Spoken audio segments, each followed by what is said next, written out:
What really happened the night Marilyn Monroe died? The world's biggest star was found lifeless in her bed, but the truth behind her death would remain Hollywood's darkest secret. Marilyn Monroe captivated millions with her dazzling smile and sexy charm.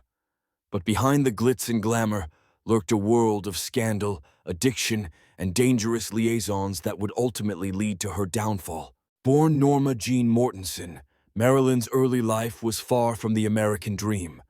Bouncing between foster homes, young Norma Jean learned early on how to hide her pain behind a smile. In one of her rare, candid moments, Marilyn confided to a close friend, "I've never fooled anyone. I've let men fool themselves." Little did she know, this ability to mask her emotions would serve her well in the cutthroat world of Hollywood. As Marilyn's star rose, so did the pressure to maintain her bombshell image. Studio execs demanded she bleach her hair blonde and squeeze into tight dresses. But the girl who grew up with nothing was willing to do anything for fame. In a conversation with a makeup artist, she reportedly said, "If I hadn't been pretty, I don't think anyone would have noticed me at all." Hollywood quickly typecast Marilyn as the dumb blonde, a role that gnawed at her soul. She longed to be taken seriously as an actress, once telling a director, "Please don't make me a joke. End the scene with dignity." But studio bosses saw her as nothing more than a pretty face and a curvy figure. This constant belittling fueled her growing insecurities and pushed her towards the bottle and pill bottle. Marilyn's love life was a roller coaster of highs and lows. Baseball legend Joe DiMaggio seemed like her knight in shining armor, but his jealousy soon turned ugly. After seeing Marilyn's skirt blow up during her famous subway grate scene, DiMaggio lost it. Witnesses say he flew into a rage, screaming at Marilyn and even raising his hand to her. Later, she confided in a friend that DiMaggio didn't like what they were making me into. Their marriage crumbled faster than a Hollywood set. Next came brainy playwright Arthur Miller. Marilyn thought she'd found her intellectual equal, but behind closed doors, their relationship was far from picture perfect.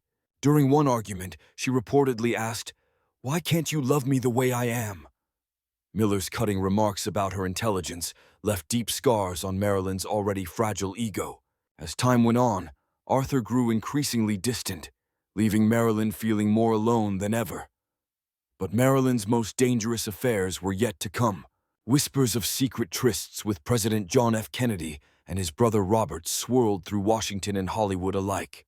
Marilyn, who often felt she had to fight for affection, was once overheard saying, "They're all using me, but at least this way, I get something out of it." What pillow talk did Marilyn overhear? Some say she knew about CIA plots against Cuba, mob connections to the White House, and other state secrets that could bring down the government. In the paranoid climate of the Cold War, such knowledge could be a death sentence. As Marilyn's fame grew, so did her demons. Pills to sleep, pills to wake up, pills to numb the pain.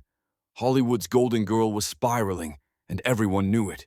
In one of her final interviews, she said, "Fame doesn't fulfill you. It warms you a bit, but that warmth is temporary." But the show must go on, and Marilyn kept smiling for the cameras.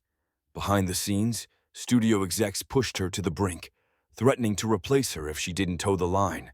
The pressure was unbearable. Then came that fateful night in August 1962. Marilyn's lifeless body was found in her Brentwood home, officially ruled a probable suicide. But many weren't buying it. Was it an accidental overdose? Or something more sinister? Some claim to have heard arguing and a scuffle from Marilyn's house that night. Others whisper about mysterious men in dark suits seen lurking nearby. The plot thickened when Marilyn's personal diary vanished without a trace. A close confidant claimed, "Marilyn knew too much about the wrong people." What secrets did those pages hold? Some say it contained damning evidence about the Kennedys, the mob, even the CIA. Did it detail JFK's plan to divorce Jackie and marry Marilyn? Or maybe it held proof of Bobby Kennedy's involvement in her death. We may never know the truth, but the diary's disappearance only fueled wild speculation. In death, Marilyn Monroe became an even bigger icon than she was in life.